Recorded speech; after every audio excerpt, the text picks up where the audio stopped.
Hi, everyone. Welcome to this month's Basking in the Spotlight, where the Behavioral Alliance of South Carolina shines a spotlight on the incredible individuals in South Carolina who offer hope by not only the nature of who they are, but also the work that they're doing within and throughout our communities in our great state.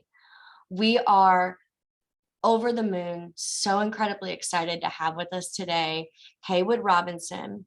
She is an author of Chasing Pleasure with Pain, a podcaster, the Chasing Awareness podcast, and of course, and most importantly, and throughout everything that she does, she is an advocate for ending the stigma and normalizing mental health. Haywood, thank you so much for sharing your time with us today. Absolutely. Thank you for having me. So let's go ahead and jump into it. The first compassionate curiosity that we have is we're hoping that you can share with us a little bit about what is your journey? What is the journey that you went on to kind of get to where you are today? Sure. So as a teenager, I started experiencing symptoms of bipolar when I was around 15 years old. In the late 90s, mental health wasn't really discussed. And so my parents sent me to a troubled teen program, which ended up being abusive and traumatized me further. So once I left there, I went about 20 plus years with being undiagnosed with bipolar and experiencing those symptoms and just feeling like I was a bad person instead of someone with an illness. So it was you could use the word tragic life. I mean, I can't say that I didn't have some ups because I absolutely did. I have great friends and family. I did try to commit suicide twice, thankfully unsuccessfully. But then about 4 years ago, I was diagnosed with bipolar. And so I started doing all this research. And I started meeting people like me, people that suffered from mental illness, people that had been to abusive programs. And I started to feel so validated. And I was, I got to see myself as a good person that just suffered from an illness, and that I wasn't alone. So as soon as I started feeling that, I knew I wanted to be that person for somebody else. So during quarantine, I wrote the book, Chasing Pleasure with Pain, and which is just about my life and my struggles with mental illness. And then a year later, I started the Chasing Awareness podcast. So that's my purpose. So yeah, that's how I got here. Haywood, it's so incredible to hear you find strength in your story, to not only honor us with a little bit of that narrative, but to also empower other individuals that might be suffering in silence, right? That do feel, and I heard you say, that you felt alone. So other individuals that feel alone, never having to get this sense that they are wholly on their own, that they've really got someone that can be an advocate and ally for them. So I imagine that throughout your journey, there were times where you were trying to find support, trying to find help, or trying to find maybe resources to better understand yourself. If there's an individual who was struggling, if there's someone who's a caregiver of someone who's struggling, what are the resources that they could look towards to find support, in your opinion?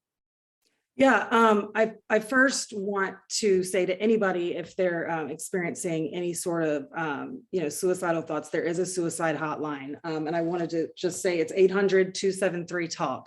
That's really important for me to get that out there. I've used that hotline before.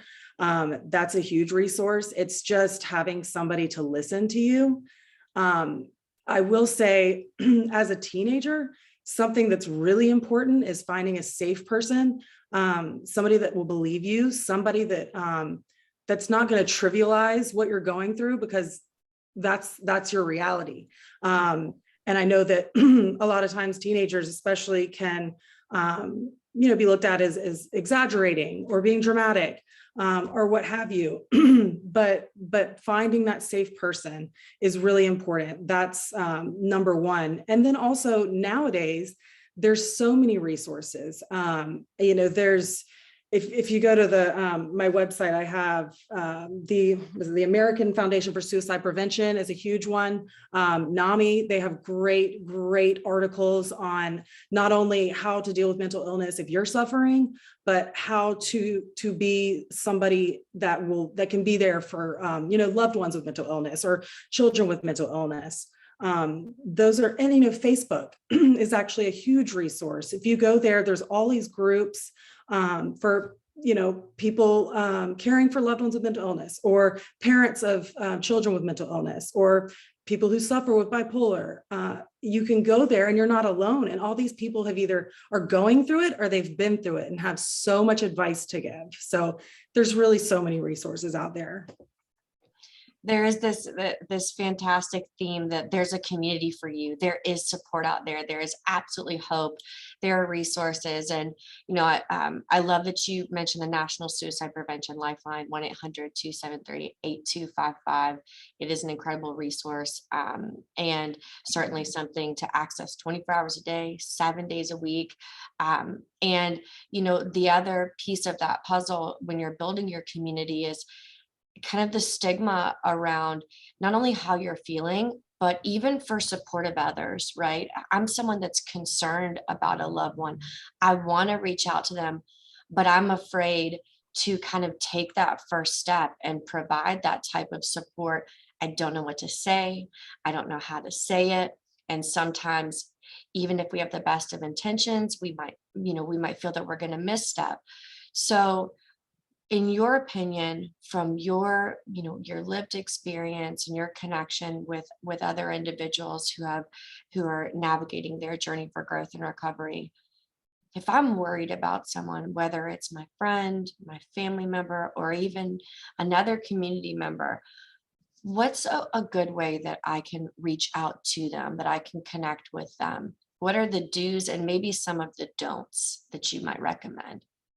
I'm glad that you said some of the don'ts too, because there's a lot maybe you could say, but it's also about what you don't say. A lot of times people just need you to listen, and you're not always going to have the right answers. You're not going to have ever been through what they've been through. So you're not going to be able to tell them exactly how to navigate what they're going through. But if you just listen to them and say, I don't understand what you're going through, but I'm here for you. And whatever you need, just let me know.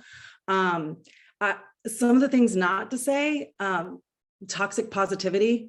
And what I mean by that is just think positive, or, just go exercise. You probably just need to exercise, or just anything that basically you would think people have already tried. We've tried everything. It's not that simple.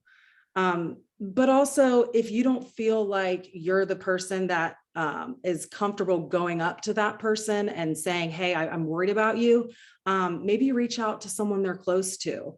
For example, if you're the teacher and you're seeing, behavioral changes in your student, maybe reach out to the parent. And what I mean by behavioral changes is anything from, like isolation or, impulsivity, like that's not normal for that child. Like maybe they'd start cheating, or skipping school, or suddenly being defiant towards authority figures. Things like that, that would definitely be red flags for me. So those might be ways that an individual is actually signaling, I need help, I need support, right? I think what I heard and what you said is it's important for us to recognize that individuals do attempt to advocate for themselves, that they likely have tried so many things. And, I go back to that statement of like, even with our best of intention, you're wanting to make these recommendations, right? And you want to say, oh, just go take a walk. Well, that sounds like very simple. And maybe I've walked, so many miles at this point, and it's not what's working for me. So I love your message of it's as simple as just saying, I'm here for you and I'm willing to listen and just be in it with you.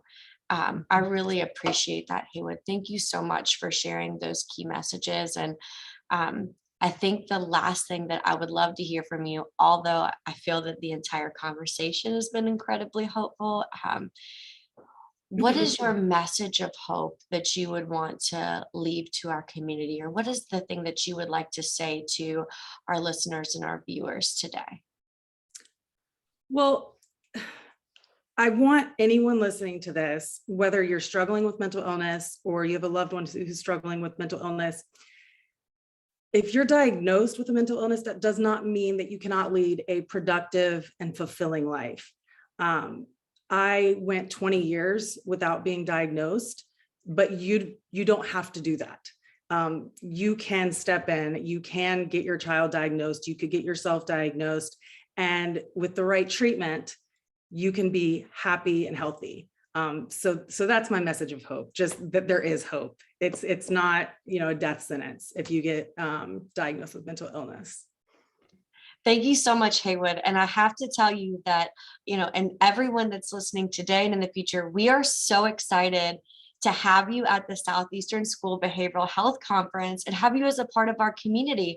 I know we get to see you in a couple of weeks, and I'm sure that you are hoping just as much as we are that other folks come and visit you and chat with you about this story as well. Are you excited for the conference? I'm so excited. Absolutely. I'm so excited to meet everybody on the front lines of this mental health epidemic that we're going through. So I'm very excited. And you're coming to us from Charleston, yeah? Yes, that's correct. Born and raised, actually. Very nice. Well, we genuinely appreciate you, Haywood. We cannot wait to learn more about your story at the upcoming conference and have you stay connected with the Southeastern School Behavioral Health community. It's been wonderful to chat with you today, and I'm looking forward to seeing you very soon. Thanks. You too, Taylor. Have a good one.